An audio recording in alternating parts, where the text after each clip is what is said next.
Mesdames et messieurs, ici Chage sur la chaîne secondaire Serial Chage le Phénix pour vous parler du dernier chapitre de Chainsaw Man, donc le chapitre 136, une journée normale en fait dans la vie normale d'un Denji qui ne doit donc plus être le Chainsaw Man.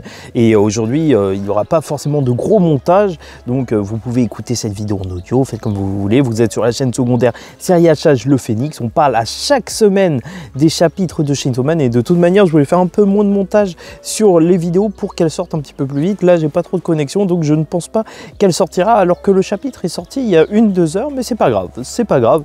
Donc voilà, on est face à un chapitre où on va juste retrouver Denji qui vit sa vie de lycéen sans qu'il ait de pouvoir particulier, d'activité particulière, et c'est vrai qu'en soi déjà globalement sa vie est pourrie, hein. Je me suis souvenu que ouais, il n'a pas de parents. Il a une fille à charge, même si c'est censé être sa petite sœur, c'est vrai que ça doit être tout de même assez compliqué. Et vu que c'est pas le plus grand des génies, en cours, c'est vrai que c'est pas la folie. Et en réalité, Chainsaw Man, ça lui permettait aussi de garder, en plus d'une activité extrascolaire où il faisait un peu de sport, aussi une activité sociale, hein, parce que le Denji, c'est pas forcément quelqu'un avec qui tu as envie de traîner, ou enfin si, peut-être, je sais pas comment t'es, mais c'est juste que il est assez particulier. Et c'est ce qu'on va voir dès le début du chapitre où en fait le mec le plus bizarre ça va être le mec en face de lui alors qu'il est en train de porter un t-shirt Chainsaw Man. Déjà le mec est zinzin, mais de toute façon c'est Denji, tu vois, tu portes un t-shirt de toi-même, c'est complètement fou, mais en même temps il essaye de buzzer, enfin il aimait ça être Chainsaw Man.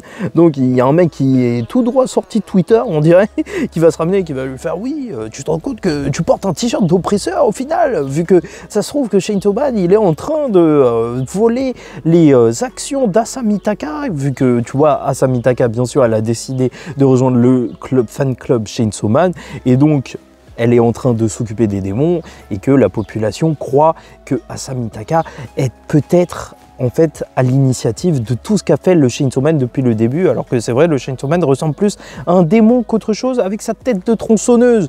Donc voilà, il lui dit en vrai tu soutiens le mal, enfin peut-être, et rien que ces suppositions comme d'habitude sur internet, et ça se voit que Tatsuki Fujimoto il critique un petit peu ça, hein. Donc voilà les les pensées, les jugements un peu trop hâtifs qu'on peut avoir, donc ou une certaine partie de la population peuvent avoir sur internet, alors que c'est pas forcément la réalité, et de toute façon c'est un petit peu le jeu de Twitter et compagnie, c'est pour ça éloignez-vous de ce mal. Donc il va lui faire ouais ton t-shirt, je sais pas si tu devrais le porter, alors que le mec, t'imagines, tu te réveilles, tu portes un t-shirt, on commence à te casser la tête, franchement. ce mec, déjà il m'a fumé, dès le début il m'a fumé, là clairement, et en plus il y en a un autre qui se ramène, on dirait que c'est un fan de Chainsaw Man, donc il vient et il fout un pain à Denji, ça n'a absolument aucun sens. Bien sûr Denji lui rendra les coups et le mec va perdre une dent, mais c'est Denji qui va se faire convoquer parce que comme tu sais, quand tu réponds à quelqu'un qui te frappe, si c'est toi qui es plus fort, ça peut devenir gênant parce que tu es considéré comme la menace, oui, je dis pas qu'il faut répondre à la violence par la violence, mais souvent de toute façon celui qui est le plus violent des deux, c'est celui qui va être condamné et pas forcément celui qui va commencer. Bon bref, ceci est un autre sujet, et en plus je sais pas, ça me fait peur d'aborder des sujets politiques, hein, sait-on jamais, politique, peut-être que c'est ça aussi Chainsaw Man, peut-être que Chainsaw Man est politique, peut-être que Tatsuki Fujimoto est de droite, peut-être que Tatsuki Fujimoto est de gauche, je ne sais pas, mais de toute façon là n'est vraiment pas le sujet de la vidéo. Donc voilà, il va se faire engueuler au lycée parce que ça vaudrait une exclusion, et de toute façon vu qu'il n'a pas de parents, alors c'est quelque chose qui est assez fréquent, hein, que les gamins comme ça font des bagarres, enfin tu vois, ils font des généralités sur le cas de Denji qui est juste quelqu'un quand même d'appart, et c'est Yoshida qui va le recueillir, étant donné que Yoshida, d'ailleurs n'hésitez pas à liker ou disliker la vidéo, commentez, donnez votre avis en commentaire, parce qu'on parle chaque semaine de Chainsaw Man et on continuera jusqu'à la fin, même si parfois on est dans des conditions assez particulières. Là on est à la campagne, il fait beau ou pas, en vrai il fait un petit peu frais, mais c'est normal, c'est la fin de journée. Donc Yoshida est là, ouais voilà, après cette petite interlude. Et il est venu recueillir Denji parce que bien sûr il est en train de le surveiller. Et Donc, il a vu, il s'est bagarré, il se dit que bon, c'est peut-être un truc normal, et même ce qu'une personne normale ferait aussi, c'est de sécher les cours, sait-on jamais. C'est pour ça qu'il va l'emmener au cinéma, mais ça il y a une pensée derrière sa tête, puisqu'on va voir un démon qui est juste mort, juste devant l'écran de ciné, un démon assez étrange, vu que, en vrai, on dirait un petit peu une pieuvre. Enfin, je suis pas expert des octopus, mais voilà, vu que Yoshida a, lui, un contrat avec une pieuvre, alors, enfin, ou en tout cas avec des tentacules, c'est vrai que c'est plutôt bizarre. On dirait limite une mise en scène, mais il veut juste lui montrer que même au cinéma, il y a des gens pour s'occuper des démons et qu'ils n'ont pas forcément besoin du Chainsaw Man. Donc voilà, Denji peut arrêter. On n'a pas besoin de lui.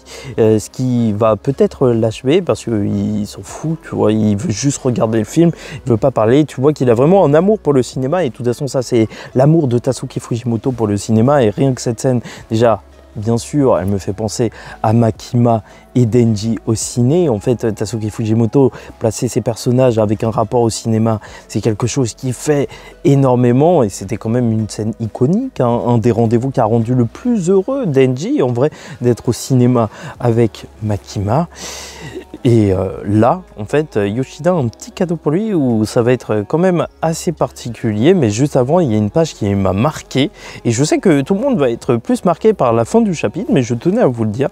Je trouve que cette page où il se demande si c'est ça d'être normal, donc vivre cette vie, elle est hyper poignante en fait dans un certain sens. Parce qu'il est assis dans le cinéma et il n'y a personne. Et tu sens à quel point il se sent seul en n'étant plus le Chainsaw Man. Et ça, c'est, je sais pas, c'est pour ça que c'est à la fois débile, Chainsaw Man, parce que la suite est débile avec la fille qui arrive, mais c'est aussi fort en émotion. Parce que cette page, elle veut tout dire, tu vois. Denji, vraiment, son lien avec l'humanité, avec les autres personnes, c'est d'être le Chainsaw Man. En vrai, son activité, comment il se sociabilise, bah, c'est en aidant les autres. En vrai, c'est grâce à ça, en étant Devil Hunter, en travaillant pour Makima, qu'il a rencontré des personnes, qu'il a commencé à ne plus être seul, parce qu'il n'y avait plus Pochita. Et ne plus avoir ça, bah en fait, c'est être seul. Et je trouve que cette page, elle le représente super bien. Vraiment, Tasuki Fujimoto est fort. Vraiment, dans ce chapitre, encore une fois débile, alors c'est fort puisque, bien entendu, cette fille va arriver, une fille totalement random et qui va toucher le kiki de Denji. Et c'est sur ça que le chapitre va se terminer. Un chapitre qu'on pourrait penser débile de prime abord, mais qui était en réalité assez profond pour moi et qui m'aura marqué pour cette partie où il était seul au cinéma.